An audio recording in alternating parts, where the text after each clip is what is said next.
Where should Melo go? Itong Carmelo Anthony might leave New York. And as early as now, people already speculating, no? Saan siya pupunta? # future Laker.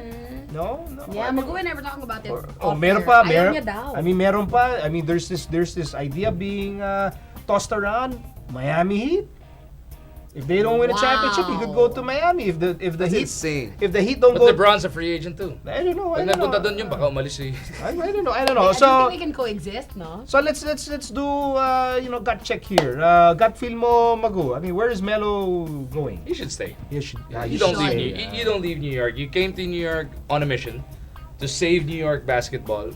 You're not even halfway done. You're just on the tip of the iceberg. Layo pa bago maging malakas ulit New York, or at least talked about na malakas, dahil right now it's Miami, Indiana, Miami. Hindi wala sa conversation New York eh. You go somewhere on a mission, you at least try to complete it. So what you're saying is Melo should stay on the iceberg and not look for a ship na pwede siya sumakay para makawala.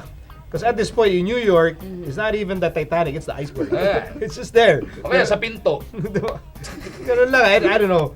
Kasi you're looking at the Knicks situation, it's pretty grim. Yeah. I think when you look at their situation for the next 2-3 years. Sa character ni Melo, tingin mo ba siya yung tipong, by principle, I will stay because I want to rebuild this. Di ba? Parang hindi. I'm not a Melo hater. I was a Knicks fan for a while when Jason Kidd was there. Pero nakita ko yung growth ni Melo from tamad na hindi nagdedepensa, na hindi humahustle, to the player that he is now, na medyo tinatamad din siya minsan yun. Pero ang laki ng in-evolve ni Melo. Ang problema doon, hindi yata dahil sa Knicks yun, dahil sa USA Basketball. Kaya Okay. nagsisipag yun eh. Okay, sige. But the point is, nag-improve siya. Yeah. And a lot of, ang dami ko nababasa for the past several months na people have been looking forward to him joining the Lakers. As a Laker fan, sabi ni Magu, ayaw niya. But why? The Lakers are looking for the next big thing, and he ain't it na. Grabe. No? Ay mo, kuyari si Melo na yung lalapit. Magu. Choosy ka pa din naman yung Lakers mo ngayon. Gusto ko mag-purple and gold. Ikaw, sabihin mo, no? Ganon? No? Kung sa bagay, kasi Dwight yung pinaalis nila. Ganon yung mga Lakers eh. Pero there is a big chance, Bye. no, that he will be joining the Lakers. Sige. It's in the The conversation. Lakers have the money kasi. It should be an option. The Lakers have the money. Yeah, it should be The an Lakers option. have the money Yeah, right yeah. now. They have the cap space. They have. Where do you want him to go? Kunyari, Doon na siya sa New York. Stay lang Grabe. siya doon. Actually, Saka hindi. na lang. Alam mo, hindi. You know where he'd fit perfect? Saan? Toronto. Wow. Okay. Wala masyadong papansin sa kanya doon. Yaman siya doon. Si Ay, DeRozan, dali hate mo ko na siya, sa di mo siya type. With all the athletic ability, all the gifts, nakaka-frustrate eh. Na kulang yung IQ. Grabe to! Basketball IQ. Kulang lang sabihin ito. Grabe to. Bobo si Melo, kulang na lang. Alam mo naman Hindi mga... niya type eh. Teka, alam mo naman yung mga Laker fan, ayaw yung sa tira ng tira. Ah! Ayaw nila gano'n. Kaya pala. Oo, ayaw nila yun. Okay. Ayaw nila Makes yun. sense now. Tama ba? Tingnan mo kayo, wala nang marunong tumira. Wala nang marunong. No, but they had a great 3-point shooting Oh, grabe game. yun. Isa gabi. Okay, where should Hindi ka Melo pa go? matalo. Where should Melo go, I Charles? actually want him to stay in New York. I'll be honest, I'm not the biggest Melo fan. He's one of the best scorers we have today, still premier. And I'd like to say that he isn't really a winner, but he won a championship in Syracuse. No He love led for them Melo on this table. yeah, not much. In college, he led his team to the championship. Pero since that's the NBA, he can't really carry his team.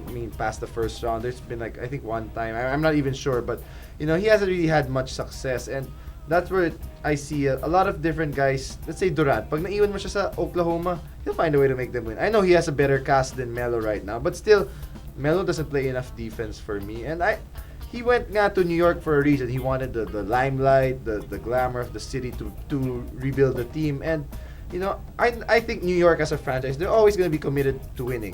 The problem is they don't make the right decisions. Pero that's a different story, diba? They're always going to have money to spend like the Lakers. They're a good franchise. Medyo engot They don't care about the luxury tax. They don't engot care. lang talaga yung nagde-decision, like getting Bargnani or kung sino man, Bargnani's whatever okay. decisions they've been making. But they want to win.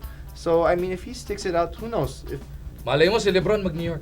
malay mo. He's a free agent. Yung dating offer na New York sa kanya, Exactly. save basketball, No. please. He should just recruit another one of his buddies. I originally thought that LeBron would be a good fit for New York, Yeah. but LeBron's too smart. No, he looks at it as from an organization tinitignan niya. If long shot na nga, if LeBron ever moves to plays for New York, I will be the #1 LeBron James fan in the Philippines. Seriously? Grabe, Oh, save New York basketball. Iba yung market na yan. I think that's why Melo, he might have what it takes to do it kahit papano. He's still an elite scorer, pero wala di niya mabuhat eh. He can't even take him to the playoffs in the East. I know they've been injured a lot, pero wala eh.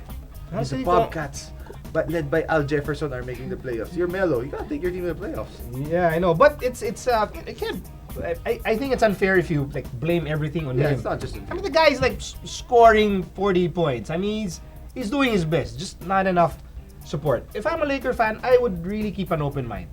I would keep an open mind and think about Melo in a Laker uniform. Why not? Yeah, why not? Why not, diba? Can you imagine? Why not? Paano di ba Di bagay. I don't Kasi mind. kayo, sinara niyo isip niyo sa Dwight in a Laker uniform. Yeah. You still... Pero like, I'd like to see him in a team like Chicago. Oh, yun, may solid defensive. I mean, Ano kaya mag-Cleveland siya, no? trip lang. Para asarin lalo si LeBron. He'll be with Irving. I mean, they'll have a good team naman, diba? But for me lang, I mean, like, I'd like to see him in Chicago. I wouldn't mind. If Pero you're already in pa New rin York, ako. Stay there. if you're already in New York, you have to discard all the other markets. No, it has to be either Chicago, LA. Kailangan big market na rin. You don't move that, di ba? Kailangan same market or almost Kasi the same. image ko is parang Paul Pierce eh. He was there in Boston's darkest days till they eventually won. So, Melo came to save New York or, I mean... Gusto niya maging whatever. bayani. Stay there, gut it out. Panindigan mo. Sana. I honestly, a gut feel ko, I don't think he'll stay. Okay, so where do you really think he'll be with LA? No, I'm just saying, if I'm an LA fan, Clippers. I would keep Clippers. Grabe. Siksikan na nga sila. Si Granger nandun ba? Ano ba Siksikan na, yun? dumating si Big Baby, kaya siksikan dun sa Beche. But I think with Melo, honestly, I feel that 10, 15 years from now, I think people will look at Melo differently. Kasi ngayon, ang problema kay Melo, he's stuck in the same era as LeBron James. Tapos nag-abot pa sila ni Kevin Durant. Yeah. Which means, Bye-bye. when you compare, ayan na. This era sa Carmelo.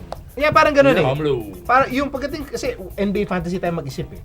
You always think of greatness as points, rebounds, assists, and then intangibles. And then lugi si Melo doon because he's not that kind of player. But he's a super scorer. I think there should be more teams like campaigning, begging Melo to go to them. But because of the ridiculous standards set by LeBron, ang tingin tuloy niyo. Ang tingin tuloy na maraming tao parang, yeah, we don't want Melo because he's so unidimensional. But actually, I'm feeling ko 20 years from now, we look back and we see Melo by the numbers. Whoa! I can't believe we never wanted this guy. Feeling ko lang pero 20 years from now pa yun. A guy who shoots 35 times a game. Ay, hindi yun. Ayan. By the numbers eh. By the numbers. Sounds like someone who... Yan. Ganun rin natin. Kung sinabi mo numbers, parang, uy, that's Sorry, alam mo, sorry talaga, but I understand Laker fans talaga, you want move ball movement. Of course. We want the triangle. We want Phil.